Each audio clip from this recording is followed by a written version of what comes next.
Today I would like to discuss the game loop of Corepunk. I'll use an iceberg metaphor to visualize progression levels in the game. We will explore each level, some briefly, others in more detail. I also want to highlight some problems from my point of view that may affect player engagement. While the game has various issues, like the aggression system, loot drop balance and class scarcity, they are typical for an early access title. Today's issues are more fundamental, touching the core essence of what makes an MMORPG. The problem lies in progression, specifically how long it takes for players to feel their hero's strength and fully enjoy the game. This is what I would like to discuss in depth today. Let's begin.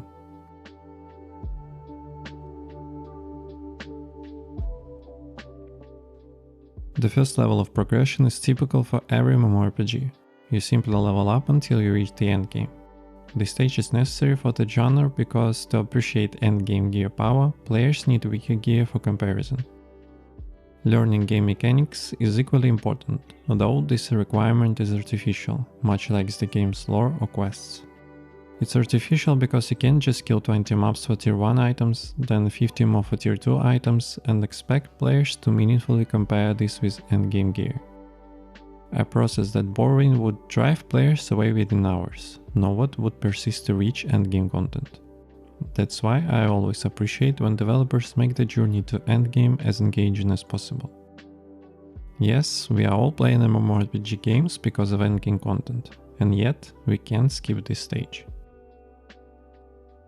The second stage begins at max level. Here we finalize our gathering and crafting choices, figure out the meta and builds, earn gold for our first tier 3 recipes, craft our first tier 3 artifacts, and start exploring endgame content. During this time we learn boss mechanics and begin to feel our hero's growing power. Like the first stage, this one also can be skipped. You can't just reach endgame and immediately be strong enough to handle all content comfortably. Because again, that would defeat the purpose of an MMORPG.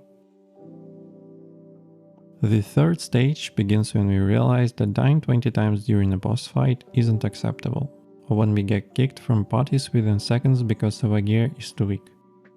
At this point we start seeking the quickest path to becoming stronger, improving our stats, survivability and DPS.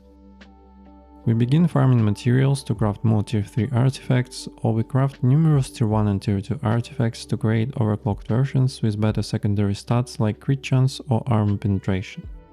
We also craft our first overclocked weapons and chips to increase attack speed and survivability. Finally, we start feeling more confident during boss fights, and groups of mobs no longer one-shot us when we make a single mistake. Still, we are not quite confident enough. Yes, we've crafted tier 3 artifacts and overclocked weapons and chips, but the stats are average, if not poor, since we lack the resources to craft multiple pieces of equipment and choose the best ones. This is where the fourth stage begins, maximizing our gear stats. We improve the power of main stats and reroll secondary stats, which isn't easy. Even with reroll items, there is no guarantee you'll get better stats than before.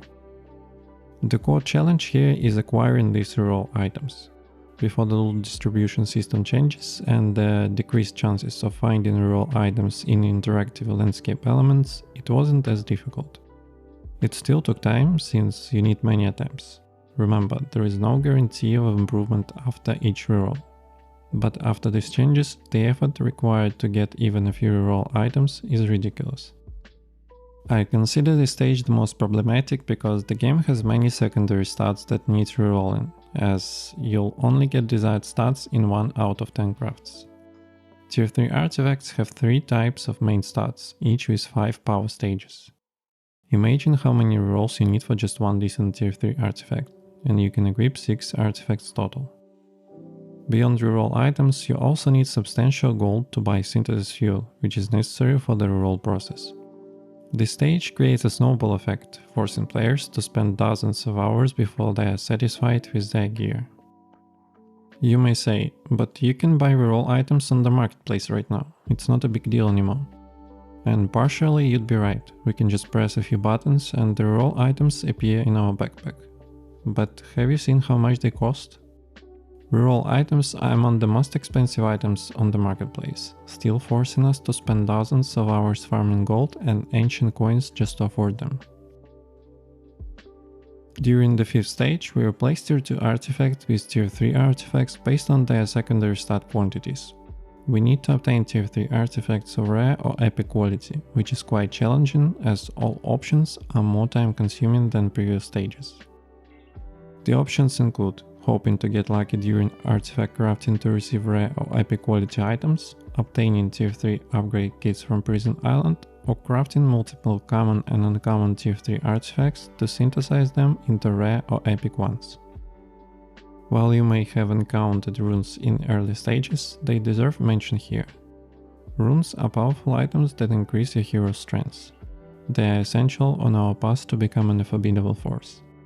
Their importance will only grow when new runes are released and heroes can equip 6 active runes simultaneously. The 6th and final stage involves improving your passive talents using upgraded and overclocked tier 3 artifacts. The main challenge here is the extremely low chance of getting desired talents. Someone calculated this chance to be 0.04%. While I haven't verified these calculations, whether it's 0.06% or 0.5% or 1% doesn't really matter. I'm fine with RNG in MMORPGs, but the probability needs to be reasonable. Now you might say, you can obtain the specific talent you want and insert it into the artifact. Yes, that's true. However, you first need to find this talent through random rolls, extract it, and then support the forged tier 3 artifact with consumables to make the talent functional. While this might be less time consuming, the hours required for this stage are still overwhelming. I am confident this system will be reworked in the future with improved probability rates. For now though, I advise players with limited gaming time to skip this stage completely. I've highlighted all the gearing stages in Corepunk. You might ask, why do I have to go through all these stages? What's the purpose? My first point is that during and after all these stages you participate in endgame activities, doing bosses, mob camps, cracks and Prison Island. If you're dying during endgame content, you naturally desire to achieve a gear level that makes death a rare occurrence. Let's say you solve the death problem, but after each mob camp your health point is low, forcing you to use campfires or consumables before the next camp. This creates a new desire to improve your gear so you'll have enough mana and health after combat to immediately start another engagement, reducing the time between obtaining decent loot. Once you've solved that issue, you might notice it takes 30 seconds to defeat an enemy. Naturally, you'd like to reduce that to 15 seconds. And once again, you are motivated to improve your gear. It's natural for humans to seek improvements rather than settling for what we have. When your bike chain wears out, you want a new one. Even with decent coffee on your shelf, you might browse the coffee shop hoping to find something better. If you leave an hour from work, would it be nice to reduce that to 30 minutes? This is my first point. The second point is the amount of tools the game provides us to customize our hero exactly how we want. Want to be more tanky or increase your DPS? Just get the right stats, chips or runes. Tired of playing as a healer? You don't have to switch classes. Just acquire the right gear and talents to become a melee or ranged DPS. The game offers incredible flexibility to achieve exactly what we want. This is why all 6 stages exist in the game. While I appreciate this flexibility and I'm happy it's there, the issue lies in the amount of time required to progress through certain stages, especially the later ones. While having 6 stages isn't problematic itself, some stages like acquiring rerolls, obtaining rare or epic tier 3 artifacts or upgrading talents feel unnecessarily time consuming. I'm particularly concerned about how new players can reach high tier gear in the current system. Veteran players have already farmed everything, optimized their builds and acquired high rolled artifacts from when rerolls were easier to obtain. They have enough gold to protect their gear with insurance key from bankers and can freely enjoy Prison Island. Even when veterans start new heroes, like when the Defender class was released, their experience differs greatly from new players since they can transfer items through their shared bank. Disestablished players have the goal to buy desired recipes and marketplace rerolls to optimize their new heroes. So in the end, I'm just worried about new players. I'm happy to see the improvements in this area.